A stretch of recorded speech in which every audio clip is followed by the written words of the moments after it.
What is going on, everybody? Arkansas is still dancing. Woo!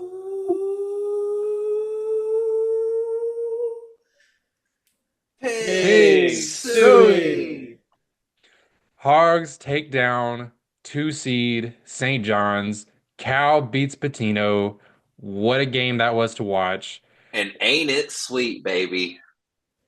Going back to the Sweet 16 for the fourth time in 5 seasons. It does taste a little sweeter to be a Hog today.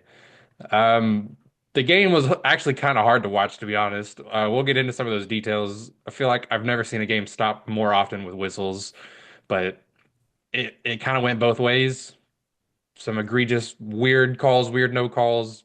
Arkansas had so many guys in foul trouble, but the important thing is they figured out how to combat it and go like push through the adversity and still win that game and move on to the next week. And that's all that matters this time of year.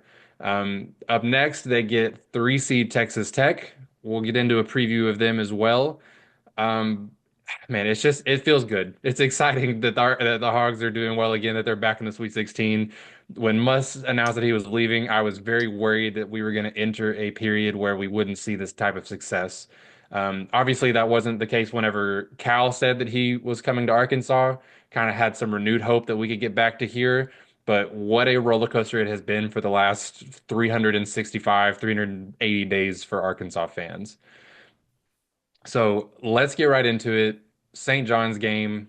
The Hogs win. A big performance from the two freshmen, Billy Richmond and Carter Knox, both led the team in scoring. But you got to start with just like the foul trouble. There were so many fouls called in this game. I believe there were like 50 something free throws shot and 48 fouls called.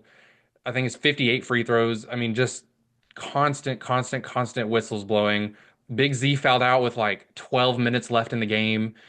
I think they had three or four other players finish with four fouls each, including both Brazil and Adu. I mean, I thought we were going to have to put walk-ons in the game. I thought it was going to get to that point because Adu picked up his fourth foul with like 8 minutes left or 9 minutes left. And I was like, okay, Brazil can hold this down for a little while, but if either of them goes out, like, are we going to run Carter at the five? We don't even have a big walk on. So I was getting very stressed throughout this game. Yeah, it was. I feel like every game we're talking about how we're playing against five players and another three reps. So it's so difficult, man. I don't know if it's just because we're the fans of the team that they're calling against, or if everyone has a vendetta against Arkansas, but some of the calls were just egregious. Like there was a goaltend call on, I think it was Billy, that shouldn't have been a goaltend. There was a flagrant call on Brazil that shouldn't have been a flagrant. Like I, the we really just battled through the adversity, and it was an incredible sight. I couldn't be more proud of this team. I couldn't be more proud of the freshmen for stepping up in the way that they did. Billy and Carter played incredible. I think Carter had 4 blocks this game. uh, it was just an all around great showing, despite what we had to overcome to get there, against an incredible team. Like St. John's is a Final Four contender. Like they were Final Four picks in a ton of brackets. Those two So blocks from Carter before you move on from that, those two in a row, that sequence where there's like after an offensive rebound, he pinned one on the backboard and then denied their big guy. That was one of the yep, best moments of the season. That I was an was incredible That was sequence. insane. screaming. I was going wild in that sequence. I didn't sit down this entire game. I was pacing back and forth, back and forth, back and forth. But my goodness, the fouls were ridiculous. Did Carter get a tech? Do you guys No, remember that one they said point? that on the broadcast. So what happened? Because I would watch this game with my father, and we were talking about what was happening there. It was a 1-and-1 for St. John's, and because of that, everyone's crashing the glass on the first free throw attempt. But if he makes it, he gets another free throw. It's not a live ball, right? And they fouled us on the rebound attempt of the first free throw. But because it went in, the other guy had to get another free throw attempt. But because it was a foul, we still had to shoot our free throws after that. So what they did was let him shoot his free throws with no one in the paint because there was no, it was not going to be a live ball situation because it was automatically going to go to Billy getting free throws on the other end of the court. So it looked like a technical, but it was just, I don't know if I've ever seen that situation where there was a foul called on a make of the front end of a 1-and-1 where they still had to finish the free throw shooting, but then there was something that had to follow directly after. So that That was a was weird situation. that It was was not a crazy. tech on Carter. It was, yeah, I think one of the broadcasters said something about a tech, and that made me think. I was like, "Tech on who? Like, what did we yeah, do?" exactly. But my goodness, it was just ridiculous. Our guys were getting pummeled, and Mhm. then they'd get touch fouls on the other end, especially their big. He had eight, is it eight fouls drawn? Yep. Ridiculous because most of those weren't fouls in the first place. He's grabbing our guys. I saw a play where he was throwing Billy, but Mhm.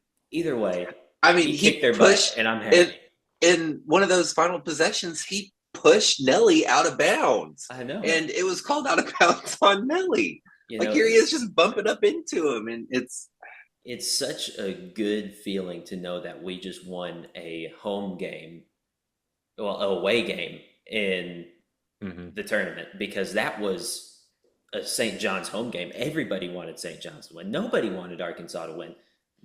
CBS definitely didn't want Arkansas to win. I God. mean, we just busted everybody's bracket, other than mine that says we're winning the national championship. So, I mean, Well, I was texting y'all last night, even way after the game, like during halftime of I think it was the Tennessee game.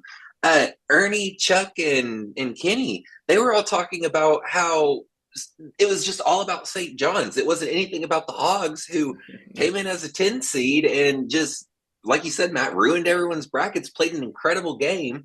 It was just all about St. John's and how, like, their best player was sitting out in those final 8 minutes, and which is interesting. But I mean, given he was 3 for 17 at the time, I don't blame Pitino.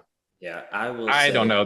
That's hard to lose the confidence in your star guy like that. Like I That's true. understand the sentiment that he's not shooting well, but the teams were a combined, what was it? Four of 41, 441 from three in this game. I mean, it was just an ugly shooting game. I would It not was. in a game where no one is scoring efficiently, I would not bench my best player because he is not scoring efficiently.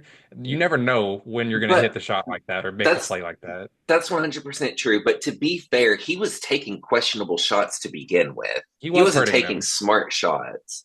yeah, and that's a But big thing for him. He wants his players to do what he says and not what they want to do.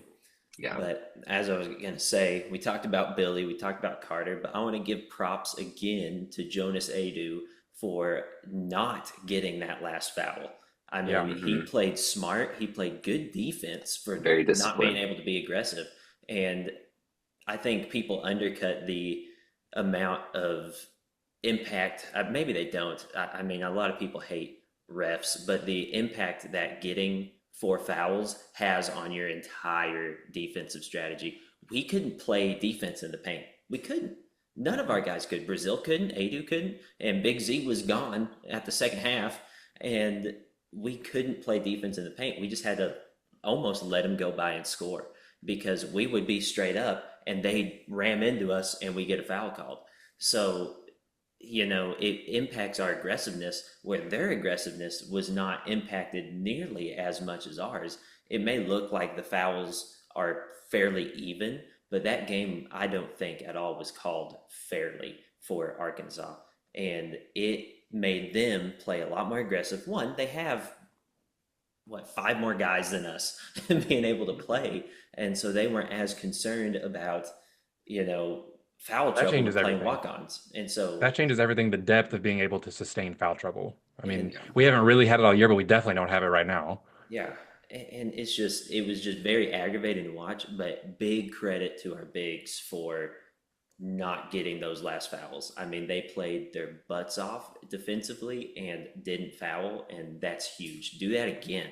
I mean, just don't get four fouls at the beginning of the second half, please. Yeah, I was really paying attention to how they were trying to preserve Adu down the stretch because he did have four fouls early. It was like I Hmm. think more than 10 minutes left in the game when he picked up his fourth, and he sat for a long time. They let Z foul out. They let Brazil run the five for a little bit. Like they were trying everything they could to keep Adu out, but I think he came back with like 7 minutes left or 8 minutes left with four fouls and like way earlier than I would have liked for him to come back in the game. I would have liked to get it under like 4 minutes before you try to put him back in. But he did a fantastic job, like you said, Matt, of not picking up that fifth foul and still just being effective. He didn't stuff the stat sheet. He didn't get a ton of blocks, but just being that guy in the paint, getting the rebounds he could get. Like it was, it's hard to do that when without like being when all you can think about is being conscious about not drawing that foul or not, committing that foul. It's hard to be the same guy that you've been. So I 100% agree that that was huge from Adu being able to do that, and props to Cal for preserving him and playing that situation well because late in the game, I think with like 2 minutes left, we went up six, and if you notice, he took Adu out of the game for a little while and said, "Okay, we've got a decent lead. There's not much time left. We might need him at the end of the game. Let's take him out. Let Brazil run the five." If I imagine if they had cut into the lead more in those last couple of minutes, Adu would have come back quicker. But I thought Cal did a pretty good job of playing that situation. And I mean, he was playing chess, right? I mean, it's like in a video game when all your characters that you're using only have one hit left before they're out. You know what I mean? You have to be careful about what you do, your strategy. Um, yeah, just a huge win, just a huge performance from everybody. Billy, I didn't even like realize until after the game that Billy had 16 points and 9 rebounds. Like, what a stud performance! 5 offensive rebounds from Billy. Yeah, Mhm. What a stud playing his performance butt from off. the kid. Yeah, Billy the Kid. Yeah. That And mid-range Carter with shot too was he beautiful. did. He made it. Yeah, that late mid-range pull-up jumper. Yeah, Yes. that was one of those. It was like a oh my God, and then it went in. But this is the second time this year that I think Carter has kind of taken over a game with his aggressiveness offensively. And taken over might be a strong word, but in the Georgia game, the first game without Boogie, I think Carter went 11 of 13 from the free throw line to give him 15 points and help us get our first SEC win. In this game, goes 9 of 11 from the free throw line, drew 11 free throw attempts, which was the same amount as their big man that fouled out two of our starters. But Carter being able to do that and show his aggression, like I'm excited for what he will become. Hopefully, he is here next year. He may try to go to the draft. I don't know, but not just settling and being a jump shooter, but being aggressive in the paint like that. Like I don't think he understands how strong he is sometimes. Hmm. The dude is an ox. Like he's not that dissimilarly built from Thero. He doesn't have the athleticism that Thero has, but just like the height and the strength He's just he big. could Yeah. be that kind of aggressive driver. Yeah, he's just huge and strong. And sometimes I don't even know if he knows that because of the way he plays. Because he's so skilled. Like he can shoot, he can do other things, but I would love to see him taking advantage of the advantage that it gives him being strong like that.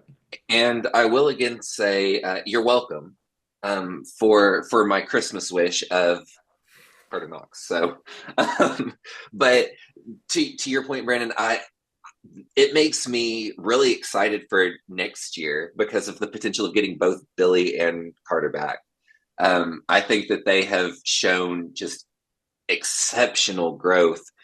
When you look at the team that we had in our first win in the SEC versus the team that we've seen these first two games of the tournament, it is total night and day. It's a completely different team. And honestly, every single one of our players is playing completely different. We don't have one player who was good at the start of the season to the level that they're playing at now. And I think that speaks a lot to not only the players themselves, but Cal's coaching. He has coached them up to be in the position that we are now and the players that they are now. It just makes me really excited to think about the team that we could potentially have next year, even as we're still dominating this year.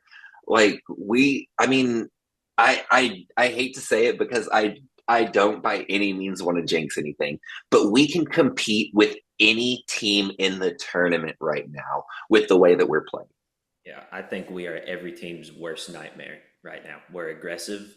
We're scoring 75 points against the number one defense in the country. That's yeah, And huge. and Great call out. and we suck at shooting threes.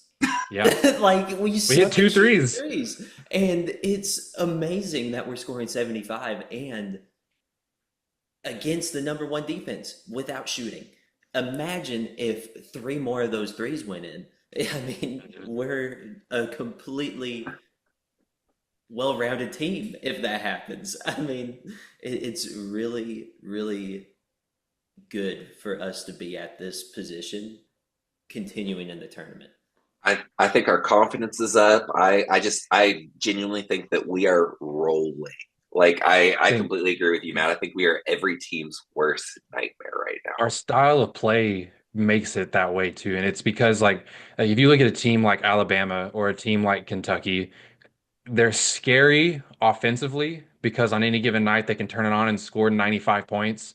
But when you have a team like Arkansas that can win the same way like this and not they don't have to have a good shooting night because their defense can lock you down because their rebounding has improved so much because they've gotten their guards you're right, Joey, all nine players have stepped up and moved forward this year. Obviously things are a little different with Boogie and Thero having injuries, but I mean the other seven guys for sure, the progression this year has been unbelievable, but none of them have to have stellar shooting nights. We don't have to score 80 plus points to win because our defense is that good, and then we find ways to score without shooting well. Like we scored, what was it, 46 points in the paint?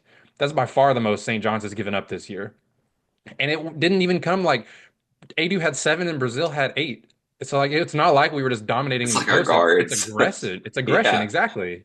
Yeah, so the style of play makes it to where we can compete with anyone because our defense holds us in games and we just have to find ways to score and hope our offense can keep up And our because defense, go ahead, sorry. that's like when in if you look over the last several weeks and how we've played, like that's what it's been in every game. Our defense has kept us alive, and it's can our offense keep up? And that's exactly what happened against South Carolina in the regular season. Our defense was still okay. Like they didn't score that many points. It's the fact that we scored 14 in the first half of that game that killed us in that game, right? Like so when the offense doesn't keep up, it doesn't look great, but that's one half over the last 7 weeks that it's looked that way. And So, our defense is so interesting to me because the philosophy is like organized chaos. We don't yeah. have like a group of guys that just sits down, locks down. Like it's all effort. Like it's all jumping to the ball, like moving as quickly as you can. And it's our rotation is just it's terrific. It's fun to watch. Like Matt, you talked last week about or not even last week, you talked a few days about ago about how St. John's like moves on a string.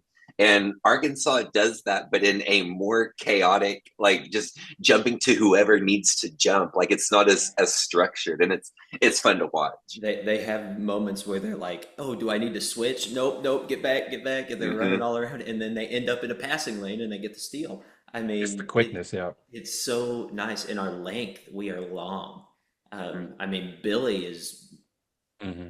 like I don't even know, Mr. Fantastic. His arms are going crazy. And Um, Wagner, even Wagner Wagner's, too. he's good at jumping into those passing He's lanes. one of those guys Nelly's that, been a menace.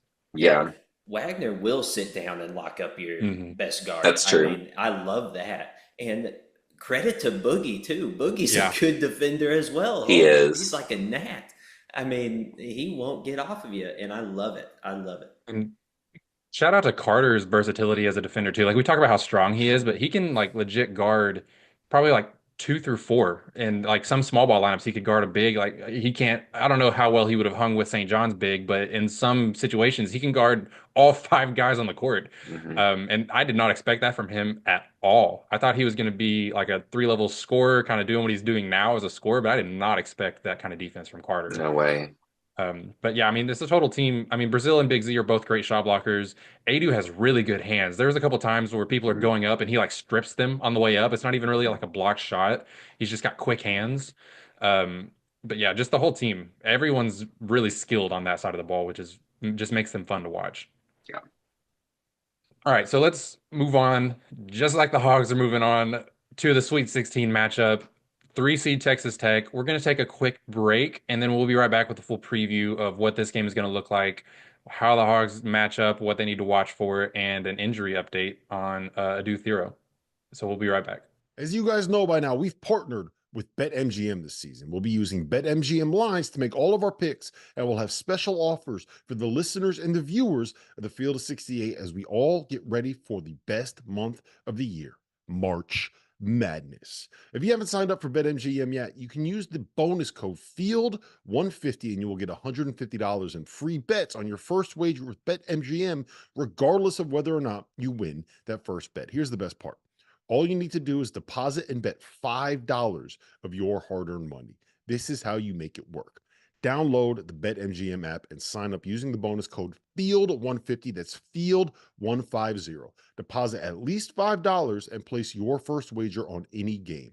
You will receive up to $150 in bonus bets, regardless of the outcome of your bet. Just make sure you use that bonus code FIELD150 when you sign up. And remember, BetMGM is now available in one wallet in select states. As a New Jersey resident, this is super convenient when I have to go cover games in Philly or New York, which happens quite a bit. When you cross state borders, you just log into your existing account and fire away. You don't have to create a new account in each state. It's easy, it's simple, and it's clean. And most importantly, we have some fun stuff coming up for the conference tournaments and for the NCAA tournament. Bet insurance tokens, college hoops odds boost, and my personal favorite, a nice little parlay boost here and there. So download the BetMGM app and sign up today. Big news, guys. I am thrilled to announce that we have partnered with Autograph, a company founded by the GOAT himself, Tom Brady. The Autograph fandom app gives you access to the best college hoops content, fan contests, and exclusive rewards like discounted tickets, all for doing the things that diehard fans like you already do, following your favorite team in the news and listening to podcasts just like this one. When Tom, and yes, I am calling him Tom, we're on a first name basis these days, co-founded Autograph, he had one mission in mind: change the fan experience for the better.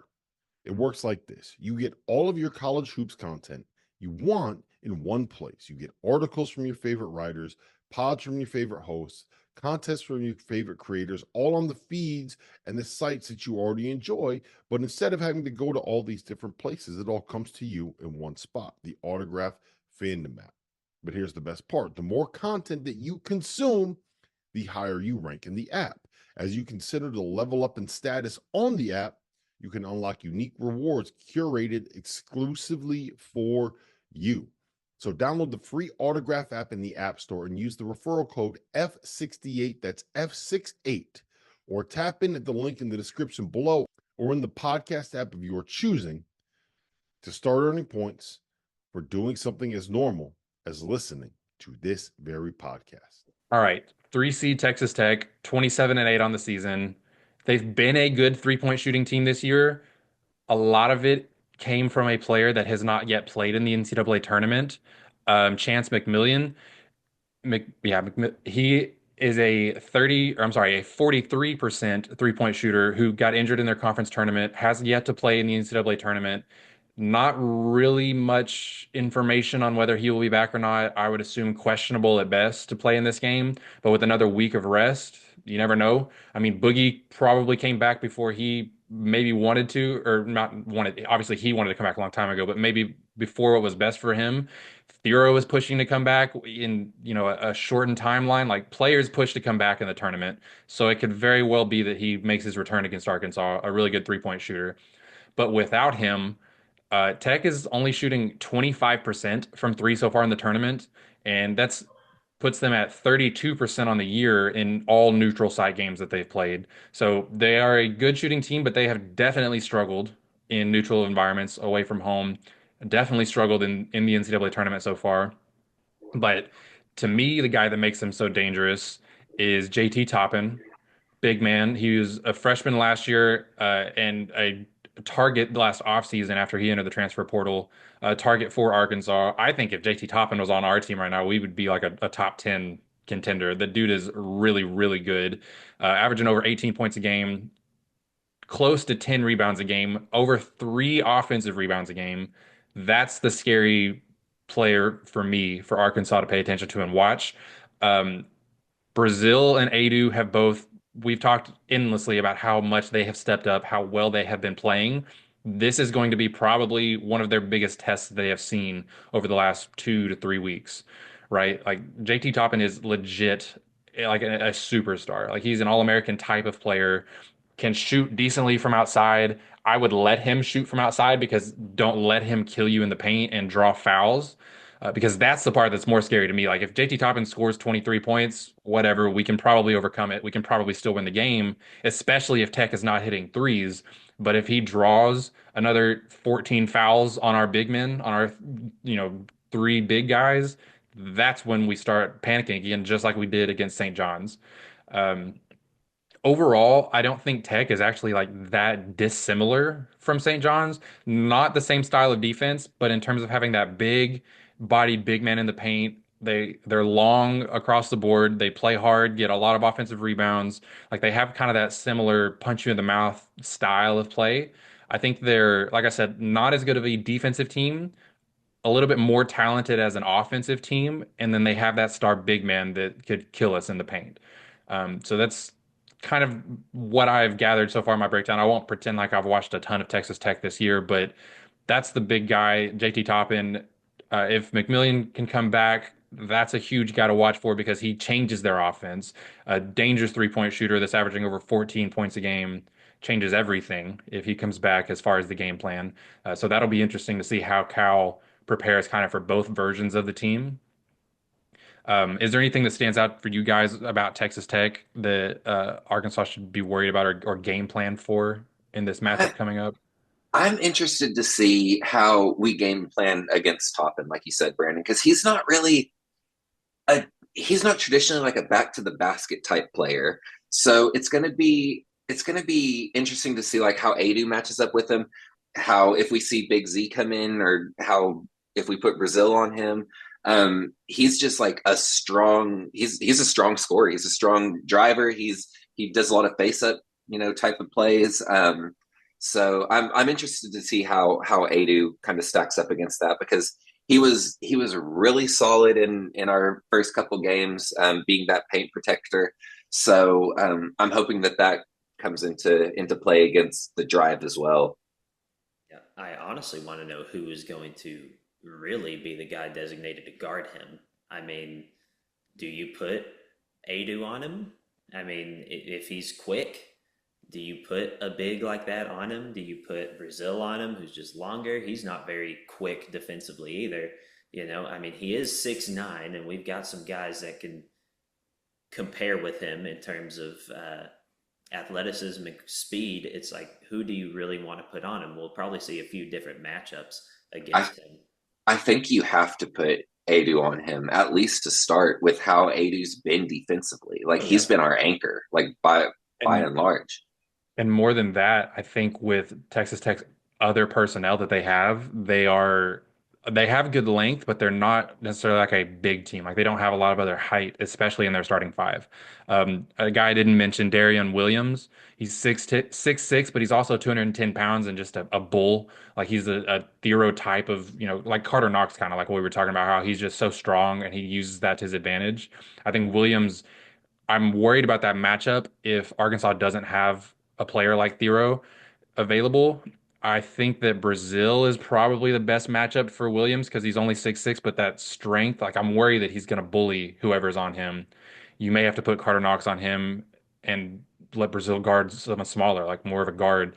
I don't know, but I do think that just by necessity, by their personnel, I think it's got to be Adu that starts on top him. And I'm worried about what Big Z looks like on top him whenever Z comes into the game because he's still over the last few games, like for a while he had a lot better confidence and he was a better defender, but over the last few games he's really struggled still defensively and he's not shooting the ball well. And I say not shooting it well, he's not even really getting shots off because teams have game planned for him so much. Like they're not letting him get a clean look at the rim. And so it has really mitigated what Big Z brings to the court, brings to the team. So I think a Adu not good picking up those early fouls on top and is going to be key, I think, in this game. I think a good game plan would be get some guys in there to draw charges. I mean, if we're going against two 210-pound guys who'd like to put their head down and go, you got to get in front of them and try to draw a charge. I know charges are much harder to draw. Thank you, Jalen Williams. But Yeah, I was just You trying to have to remember the try last it. time I saw a Razorback guy, a player We try to draw a haven't. charge this season. I don't think we've had one this year. I don't think we've had a true charge drawn this year. But like now would be the time, you know. Yeah. All right. One last thing before we go today. Adu Thero was questionable against St. John's. There are already strong rumblings that he is going to try to play in the Sweet 16 game. Nothing has been confirmed. I'm sure some more information will come out as we get closer to game time. I would not be surprised at all to see him back for exactly the reason I mentioned earlier. These kids want to play in the tournament. Like they are going to push back on doctor's opinion, push back against the coach. Like they want to play at all costs. Um, we talked at length on the last episode about not putting him in a position to re-injure himself because his career is more important than us trying to force him back into one game or two games or whatever. But I think with this extra week of rest, I think he will more than likely convince whoever's decision it is that he's ready to go. Um, and I still don't think he will be like don't expect the Adu Thero that we got used to seeing. Obviously, the knee injury is going to limit what he does as a player, especially because the things that made him so good as a player are related to lower body strength, to explosiveness, to rebounding, to aggression. But more than anything, having a big body that can give you five additional fouls, I think would help more than anything in this game because, I mean, we've seen Arkansas's physical style of play is drawing fouls. It was weird against St. John's. I've never seen anything like that to where they were getting more fouls drawn. But, I mean, the SEC was physical this year. Arkansas is getting fouls called against them, and having such a short rotation kills you when you get in foul trouble. So, if Thero can play without a high risk of re-injury, I would love to at least have his ability to get in and play some defense and just have some fouls to give, basically, is all I'm looking for out of that. How do you guys feel about Thero potentially returning in this game? I think he's ready. I think he'll be ready. I think we're going to see him on a severe minute restriction. But like you said, if he can go in and foul a guy 5 times, I'd take that over anything. And I think this is a big enough game to where maybe he's not 100%, but maybe he's like 80%. And they're like, you've got to, we're going to try it. We're going to give you a shot. Because this is each each round, the next round is the biggest game we played all season. And so this one is the biggest game we played all season, and we're gonna need as many guys as we can possibly get. And I think he at 80% could still have a huge impact in the game. I mean, Thero at 60% is better than nothing. Mm-hmm. Um, I I'd love to see him come back. I said it. I said it our last recording. I I don't want anything to happen at the expense of his future career, but I hope that he's good enough to play the 10 to 15 minutes that we're looking for. And like you said, Brandon, just have those additional fouls to give. I think would be would be a lot. We talked about it with Boogie, like just having a guy to come in and give our other guys some rest. But with how we've seen this tournament called, I think we're more worried about having the additional 5 fouls than having the rest at this point because our guys are rolling. I don't think they're very concerned about rest. I think they're running on the high of the tournament and the high of the thrill. So I'd love to see him come back just to be that big body and that guy to just maybe give us an extra little boost that we need. Yep, it's all about getting a spark. It's called madness for a reason. You got to just find it somewhere when you get to this point. I mean, putting yourself in the position, like I always think, like once you get to the Sweet 16, all bets are off because early on, it's upsets. Like the better teams are against the worst teams. Like obviously, ones should win, twos should always win, threes should pretty much always win as far as the seeds go in the first round. They're usually matched up against a team they should beat in the second round. Wasn't the case for St. John's, but once you get to the Sweet 16 these are the elite. Like these are the teams that can beat anybody. There's no real favorites that like just are untouchable. Obviously, the one seeds this year I think are very strong. I don't know if anyone's going to hang with Florida and Duke, but anything can happen in the Sweet 16 and on. This is where I think like the madness usually really begins is as far as the seeds kind of go out the window, I guess, is what I'm trying to say. Like anyone can beat anyone at this point. And getting a spark like that, getting a spark like Boogie, like Thero coming back, I think could be what Arkansas needs because they've been playing really, really well, but it's just going to get harder because, like I just said, every team from here is elite. Um, this Texas Tech game is going to be tough. I'm, like I said, concerned about JT Toppin. I think that's definitely the player to watch, but I do think Arkansas can come away with a win here. I don't think Texas Tech is really like much better than St. John's was. They're different in the fact that they score better, but I think Arkansas's defense is equipped to handle that. So I think they can come out with a win. I think they can get back to the Elite Eight and then see what happens from there. I think Florida is going to be a tough out if Florida is who they meet, but man, it would be sweet to get back to a third Elite Eight in the last 5 years. Something I never thought I'd see growing up. I will say this: if we do make it to the Elite Eight, Florida's gonna get what's coming to them. That's for dang sure. We've been too close to beating them too many years. We are gonna get them, and it's gonna be for the Final Four in that case. All right. That's all we have for you guys today. We will see you in the Sweet 16. Quick reminder, we are brought to you by the Field of 68 Podcast Network. You can find us on Twitter, on YouTube, wherever you get your podcast. Please be sure to like, subscribe, comment, share, leave a review, whatever it is that you do on those sites. We really appreciate it. It really helps us out, really spreads the word, especially if you enjoy coming and listening to us talk some Razorback hoops. I have been your host, Brandon Baker, joined by Joey Jackson and Matt Jackson. And as always, go Hogs. Woo pig.